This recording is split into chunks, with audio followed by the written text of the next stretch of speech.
système écologique est en train de subir des modifications néfastes, l'agriculteur est invité à adopter des nouvelles techniques agricoles pouvant contribuer, tant soit peu, à maintenir l'équilibre.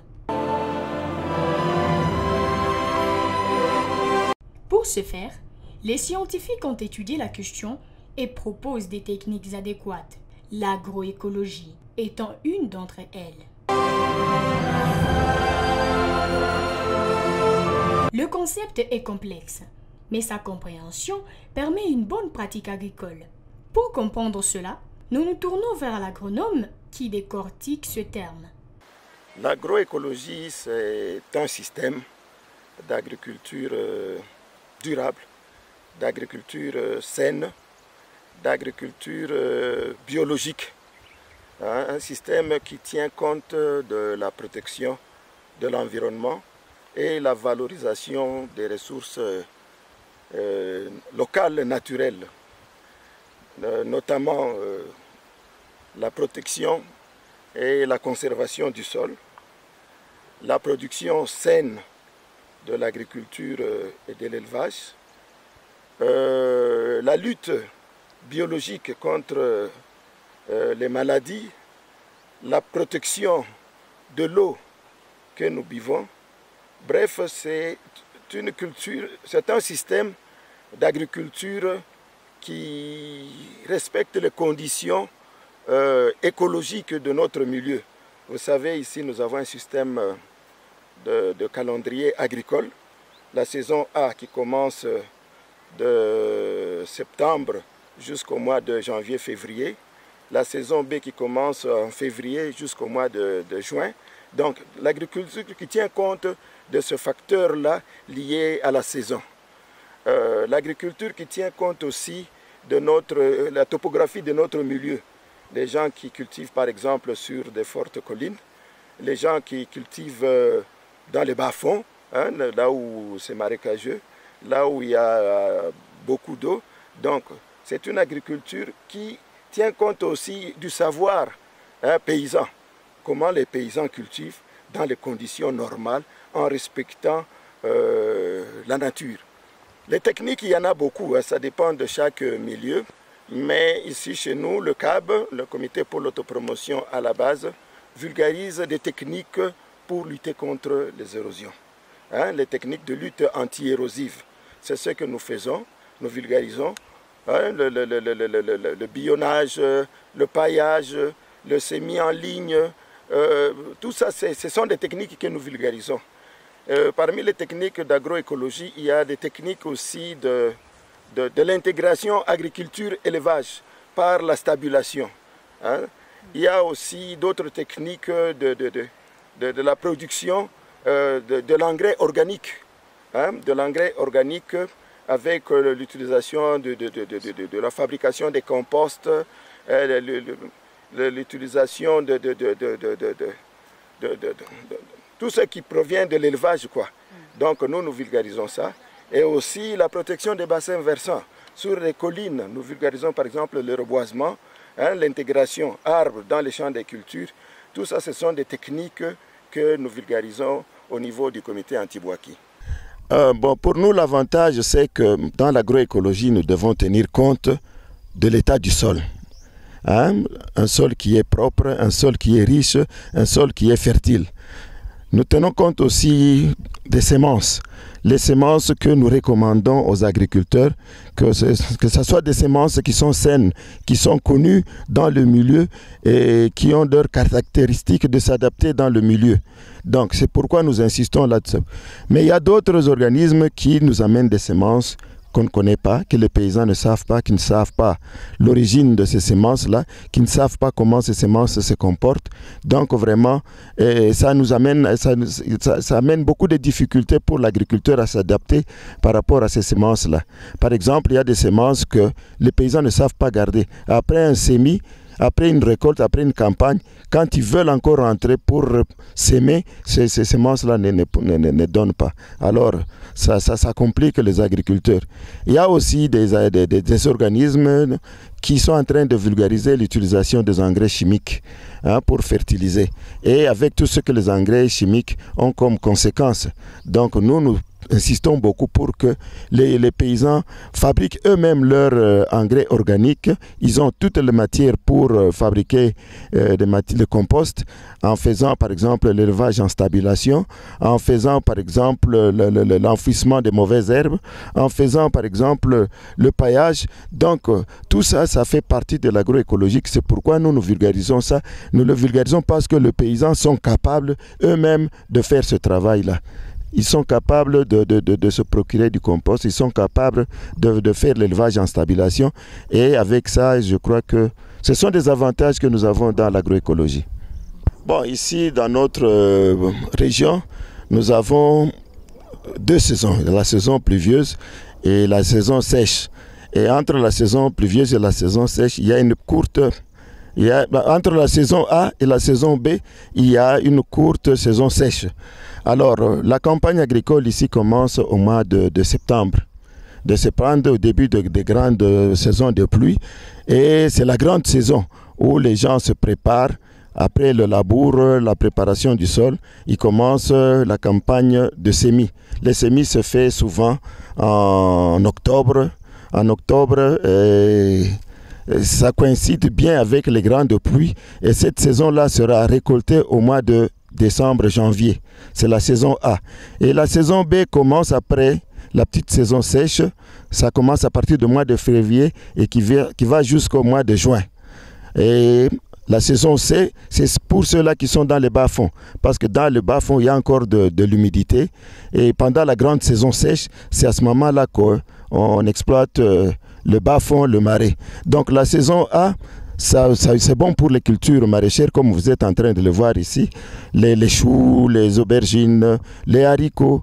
Donc ça pousse bien en saison A. La saison B, ce sont des cultures maraîchères aussi, mais il y a des variétés de légumineuses qui poussent en saison B. Et en saison C, c'est dans les bas-fonds où il y a encore de l'humidité. Et dans les bas-fonds, dans le marais, et ça coïncide avec la culture de sorgho, la culture de patates douces, la culture de pommes de terre et même des tomates. Faisant partie de l'agroécologie, l'agroforesterie est aussi une technique susceptible de garantir la protection de l'environnement et par conséquent permettre une bonne récolte dans les champs. L'agroforesterie, c'est, comme nous venons de le dire, c'est la culture sous les arbres, si je peux dire ainsi. Vous voyez que actuellement, il y a le problème de terre qui se pose ici chez nous. Et comme il y a le problème de terre, alors nous sensibilisons la population pour qu'elle fasse en même temps la plantation des arbres, mais les arbres qui ne peuvent pas gêner les cultures. Les arbres comme le grevillea, comme le cédrela, mésopsis, ainsi de suite, qui sont de plantes, donc des arbres en même temps améliorant du sol. Alors quand on met ces arbres dans les champs, ces arbres n'empêchent pas l'agriculteur d'exploiter son champ. Mais à condition qu'il mette ces arbres aux écartements voulus, recommandés, à 6 mètres entre un arbre, entre 6 et 8 mètres entre un arbre. Et là, il peut en même temps faire l'agriculture et avoir les arbres dans son champ. Les arbres qui pourront l'aider, non seulement l'aider lui-même, mais aussi aider les autres dans le cadre de l'amélioration de l'environnement. Ce sont les arbres qui, une fois les herbes tombent, ces herbes fertilisent le sol. En même temps, ce sont des légumineuses. Les légumineuses ont cette capacité de fixer l'azote atmosphérique. Les racines fixent l'azote atmosphérique par le nodosité, donc les microbes qui sont dans les racines, qui ont cette capacité de fixer l'azote atmosphérique.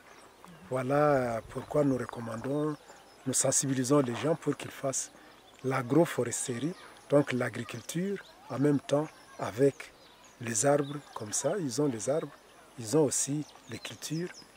D'abord, ça protège le sol contre les érosions et aussi contre les effets de la pluie, donc les gouttelettes d'eau ne peuvent pas déranger la structure du sol. Oui, l'agroforesterie, c'est parmi les techniques d'agriculture écologique. Et quand nous parlons de l'agriculture écologique, c'est que c'est l'agriculture qui, en même temps, contribue à l'amélioration de l'environnement.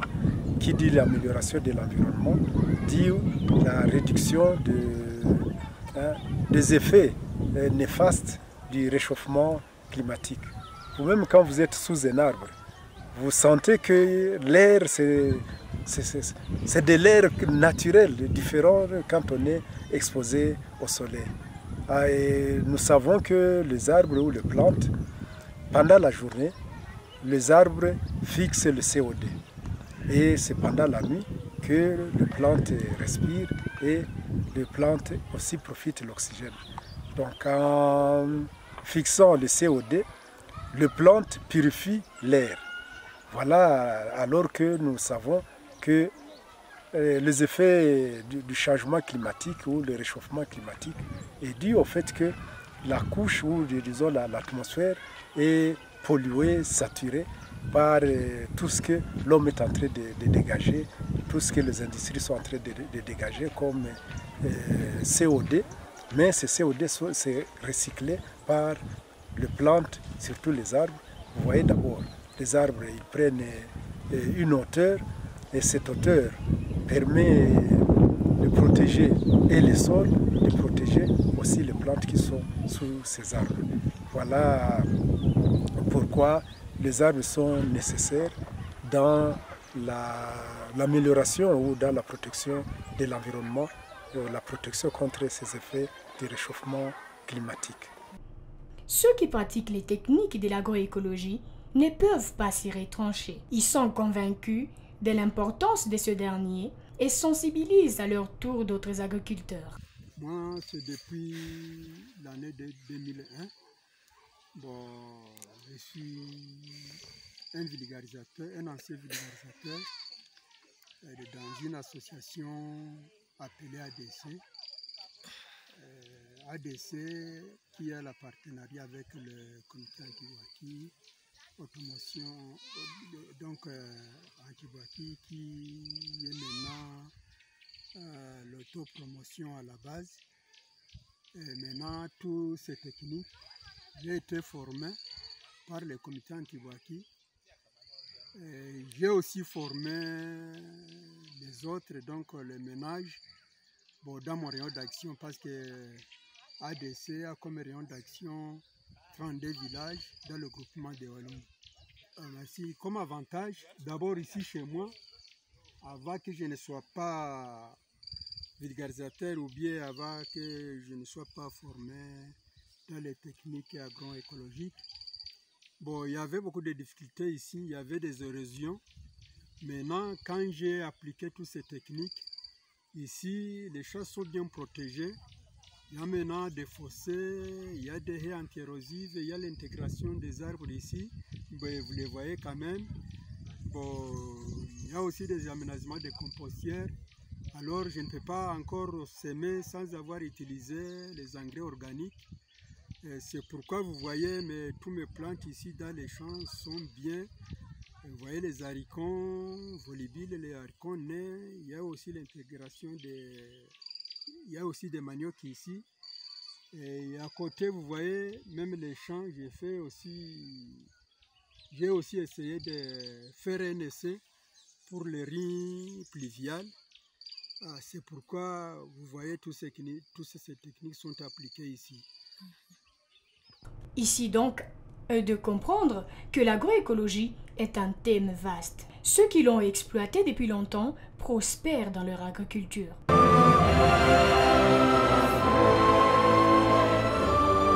Ceux qui négligent ont toujours des faibles récoltes. Tout un chacun devrait apporter sa pierre à l'édifice pour combattre ensemble les conséquences